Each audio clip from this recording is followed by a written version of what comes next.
이 질환은 초기에는 증상이 거의 없이 무서운 질환입니다. 무엇보다 입원일을 겪고 있는 보아 씨가 좀 더 빨리 쾌차하시기를 진심으로 기원드립니다.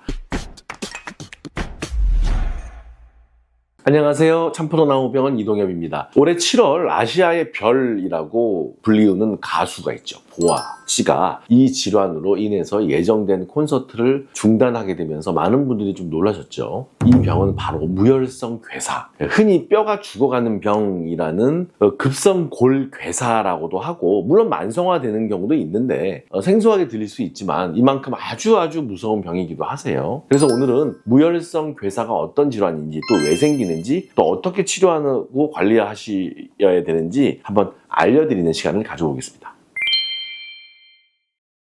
무혈성 괴사는 말 그대로 뼈로 가는 혈액 공급이 감소되거나 차단이 돼서 뼈 조직이 서서히 썩어가는, 죽어가는 질환이에요. 뼈도 어떤 혈액을 통해서 산소와 공급을 받아서 건강이라든지 회복을 또 유지하는 기관이거든요. 이 뼈로 공급되는 혈관 자체가 막히거나 또는 손상이 되게 되면 그 부분에 뼈세포가 괴사가 되는 거죠. 가장 흔한 원인은 허벅지 뼈의 윗부분, 즉 대퇴골두라 그러는데요. 그 다음에 무릎도 생길 수가 있고 어깨, 척추에도 발생할 수가 있습니다. 연령과 상관이 없고요. 활동량이 많은 젊은 층에서도 간간히 진단이 됩니다. 이 무혈성 괴사의 발병 원인은 크게 4가지로 설명할 수가 있어요. 첫 번째는 외상이에요. 교통사고, 낙상 등으로 골절 또는 탈구가 발생하죠. 그러면 뼈 안에서 혈관이 손상이 같이 되는 거예요. 그죠? 외상이 심할수록 혈류 차단이 더 심해지고 더 위험성이 높아지는 거죠. 두 번째는 약물인데요. 가장 대표적인 것이 바로 스테로이드 장기 복용이에요. 류마티즘이라든지 루푸스 또는 피부질환, 이런 질병은 좀 고용량으로 장기간 스테로이드 복용을 하는 경우가 많아요. 따라서 위험도가 조금 올라갈 수가 있습니다.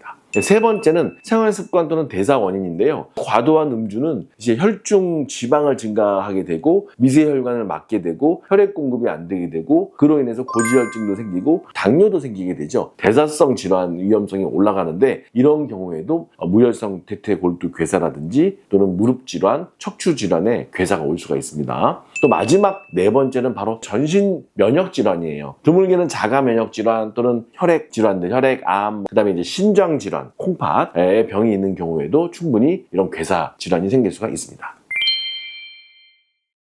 무혈성 괴사는 초기에 증상이 거의 없어요. 그래서 발견이 늦어질 수가 있어요. 처음에는 그냥 단순히 뻐근한 정도 또는 불편한 정도라서 많은 분들이 그냥 대수롭지 않게 그냥 넘어가고, 병이 더 진행된 다음에 증상이 점점 뚜렷해지는 거죠. 특히 이제 체중을 뭔가 실었을 때 통증이 확 생기고 관절이 좀 뻣뻣해지면서 움직임의 범위가 줄어들게 되죠. 그래서 계단을 오르내리거나 또는 오래 걷는 것 자체가 힘들어지고, 앉았다 일어날 때 통증이 확 심해집니다. 병의 말기에 이르게 되면 상황이 조금 심각하세요. 관절면이 무너지면서 조그만 충격에도 골절이 쉽게 발생할 수가 있고, 결국에는 그 관절의 고유의 기능을 거의 상실하게 돼요. 특히 대퇴골두, 즉 허벅지 윗부분에 무혈성 괴사가 생기면 걷거나 앉아 있을 때 또는 일어설 때 사타구니나 허벅지 안쪽 통증이 뻗어나가면서 방사통이 생길 수가 있기 때문에 디스크 질환이라든지 협착증과 굉장히 구분이 안 됩니다. 따라서 무혈성 괴사는 앞서 말씀드린 대로 조기 발견이 매우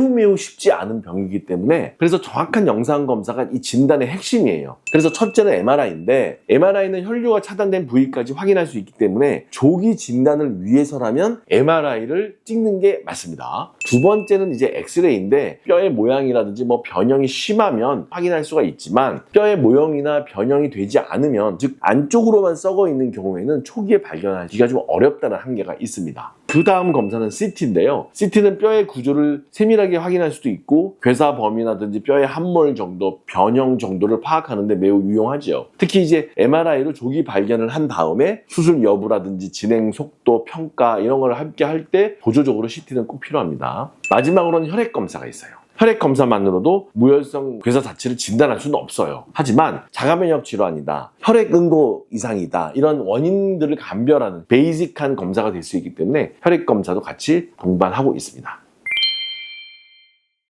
첫 번째 비수술적 치료 방법은 주로 초기나 저위험군 환자에 적용이 돼요. 뭐 진통제, 소염제, 통증 조절, 필요에 따라서는 뭐 혈류 개선제, 항응고제 뭐 이런 것들 쓸 수가 있고요. 다만 이런 방법들은 병의 진행 자체를 늦추는데 도움이 되지 이미 조직 자체가 괴사돼 버렸으면 되돌릴 수는 없는 거예요. 두 번째는 수술적 치료인데요. 수술적 치료는 병의 어떤 진행 범위에 따라서 완전 달라지겠죠. 괴사가 초기 단계라면 핵심 감압술을 통해서 뼈의 어떤 압력 자체가 좀 줄어들고 또 혈류 개선시키는 방법들이 있는데 상당히 제한적이에요. 만약 괴사된 부위가 좀 넓다면 골 이식이 필요할 수도 있고 건강한 뼈를 이식해서 관절 기능을 최대한 보존하기도 하죠. 그리고 관절이 좀 심하게 이제 망가지기 시작하면서 후반기 즉 말기 상태에서는 어쩔 수 없이 인공관절 치환술 같은 비교적 큰 수술이 필요할 수가 있습니다. 손상된 관절을 인공관절, 움직여주는 인공관절로 아예 교체해버리는 거죠. 그래서 이런 것들을 교체해서 통증을 줄이고 일상생활에 필요한 기능을 회복시키는 방법들이 있는 거예요. 결론적으로는 무혈성 괴사는 조기 진단이 예후를 결정하는 데 굉장히 중요합니다. 초기에 진단이 되면 좋은 결과를 얻을 수도 있지만 이거를 모르고 계속 진행하게 되면 관절이 붕괴가 되고 또 기능을 잃어버리게 되면 심한 장애까지 이어질 수가 있는 거예요. 그래서 이런 분들은 반드시 정기검진을 한번 하실 필요가 있다는 거죠.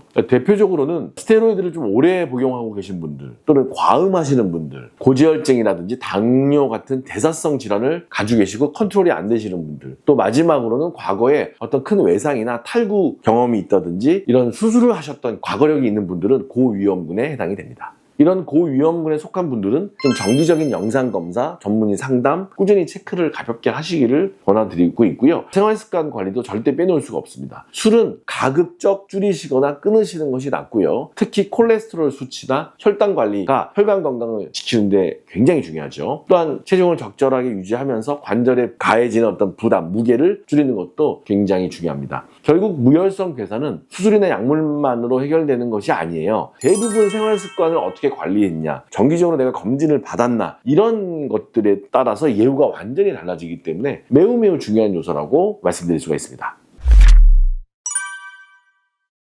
오늘은 무혈성 괴사에 대해서 말씀을 드렸고요. 이 질환은 초기에는 증상이 거의 없이 조기 발견이 어렵지만 한번 진행되기 시작하면 관절 기능이 손상돼서 삶의 질이 큰 영향을 줄 수가 있는 무서운 질환입니다. 하지만 조기 진단과 적절한 치료 그리고 생활습관 관리만 잘해도 충분히 예후를 좋게 만들 수가 있습니다. 혹시라도 사타구니나 허벅지 안쪽 통증이 반복된다면, 특히 앉았다 일어날 때 그 불편감이 계속된다면 단순한 근육통 또는 디스크 이렇게 생각하고 넘기지 마시고 전문가랑 상의해서 반드시 받아보시기를 권해드립니다. 무엇보다 이번 일을 겪고 있는 보아 씨가 좀 더 빨리 쾌차하시기를 진심으로 기원드립니다. 오늘 영상은 여기서 마치도록 하겠습니다. 지금까지 참포더 나우 병원의 이동엽 원장이었습니다. 감사합니다.